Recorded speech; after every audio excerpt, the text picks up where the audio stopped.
Nous sommes donc avec le professeur Youfol qui travaille au centre hospitalier de Lyon et que nous allons interviewer sur l'étude future. Donc l'étude future, c'est une étude sur la FFR. On voulait savoir pourquoi refaire une étude sur la FFR, quelle était votre idée, quel bonus pouvait apporter cette nouvelle étude, sachant qu'il y avait déjà FAME 1, FAME 2. Quelle était votre idée au moment de cette étude ? Alors, la FFR, c'est validé depuis 20 ans maintenant chez les patients qui vont avoir une angioplastie. Et là, les choses sont claires et FAME avait donné des informations qui étaient vraiment claires.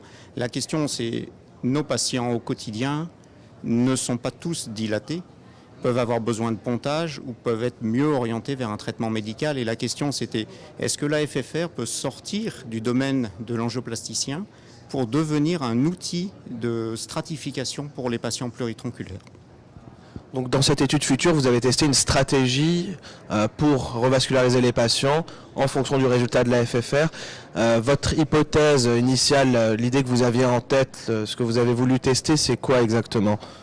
Alors, c'était donc dans la prolongation de FAME et se dire, voilà, des patients pluritronculaires évalués par FFR permettrait de repérer les seules lésions associées à de l'ischémie et donc de proposer une stratégie de traitement mieux adaptée, mieux orienter les patients vers le pontage ou vers l'angioplastie ou vers le traitement médical par rapport à ce que l'on fait d'habitude, c'est-à-dire basé sur l'angiographie et les tests non invasifs préalables.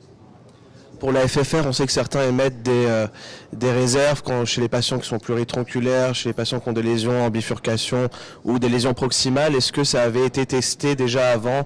Est-ce que ça avait été validé pour des coronariens pluritronculaires ? Alors la seule grande étude randomisée reste l'étude FAME. Et en fait, les pluritronculaires représentaient que 23% de la population. Donc il y avait encore un champ d'exploration vraiment important dans ce domaine-là. Donc l'étude a été arrêtée au bout d'un an suite à une mortalité plus élevée dans le groupe non FFR.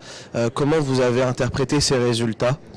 Alors en fait, l'étude a été arrêtée au bout de 2 ans et demi d'inclusion de patients. Et c'est le DSMB qui nous a alertés parce que dans le groupe FFR, et non pas le groupe angiographie, ils observaient une surmortalité. En termes de nombre de patients, c'était très limité puisqu'il y en avait 17 contre 7, mais les statistiques sont les statistiques et il y avait 2 fois plus de mortalité dans le groupe FFR, ce qui était totalement inattendu. Est-ce que vous avez une idée de pourquoi ? Est-ce que c'était dans le recrutement des patients ou est-ce que vous avez une idée de pourquoi ce résultat ? Puisque c'est vrai qu'on a des études préalables où ils montrent que la FFR aide quand même à la prise en charge pour la revascularisation.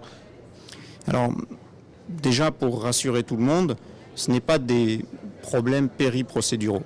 La mortalité ne survient pas au moment de l'hospitalisation et de la randomisation et on voit les courbes commencer à diverger au bout d'1 mois et demi à 2 mois après la randomisation. Et la question c'est pourquoi ces patients ont cette surmortalité ? Eh bien c'est des patients qui sont typiquement beaucoup plus sévères que ce qu'on a connu dans FAME, on le sait parce qu'ils avaient plus de syndrome coronaire aigu, plus de diabétiques, plus de lésions complexes puisque le syntax score était beaucoup plus élevé.